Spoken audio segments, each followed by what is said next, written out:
Joining me now is Gayle Tzemach Lemmon. She is a senior fellow at the Council on Foreign Relations and the author of two New York Times bestsellers, Ashley's War and The Dressmaker of Karikana. So Gayle, let me ask you a question that I want to jump off of what Holly was just talking about, the fact that the U.S. has been reluctant to engage directly with what is happening in Syria. Without politicizing this, there are some that have said that President Obama should have acted more forcefully. What are Syrians saying? Are the Syrian people feeling as if the United States abandoned them? Years ago, I think the Syrian people, particularly the young generation of Syrian activists, feel as if the entire international community abandoned them. A colleague I worked with in southern Turkey when I was reporting there a few months ago said to me, you know, the international community doesn't even exist for us anymore. It's a joke. His brother was just killed in Aleppo in Russian airstrikes last week. So, you know, for these folks who have lived through 5 years of war, who have managed to survive 5 years of war, this is deeply personal.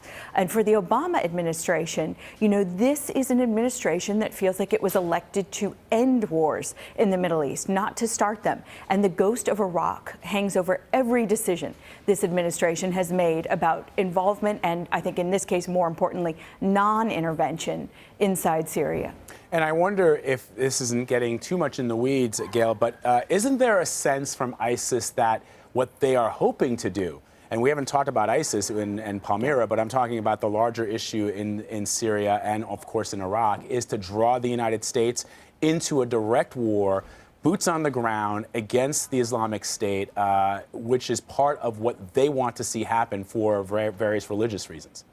Yeah, and I think that that argument is discussed a lot, the ISIS view of drawing people in, drawing U.S. boots on the ground in. But the reality was that was never going to happen in this administration. You were never going to see a scenario short of, you know, political Armageddon in the Middle East that was going to draw in tens of thousands of ground troops in the United States to the Middle East once more. What you see now is, you know, the fact that, you know, many inside the administration even have talked to me since 2013, 2014 about enormous frustration with the idea that the cost of non-intervention wasn't weighed. And you see this, I think, in Ambassador Power's comments at the UN, this exhaustion, this frustration, even inside the administration, with a war that has really run out of adjectives to describe the carnage that is now going on the ground. And so is there, in your estimation, going to be a point at all in the days, the months, and even perhaps, sadly, the years ahead where the international community says enough is enough?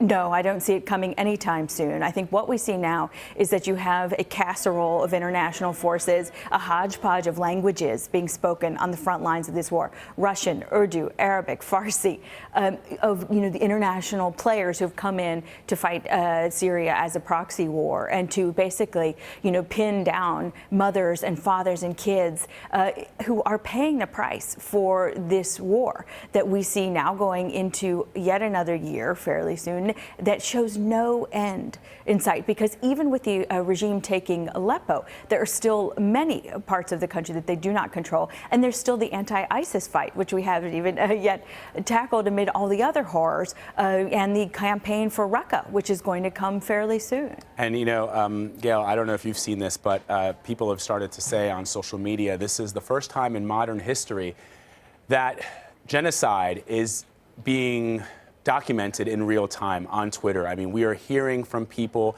on social media, and then the next day they are gone because they have been killed. It's something that is almost unimaginable in this day and age. But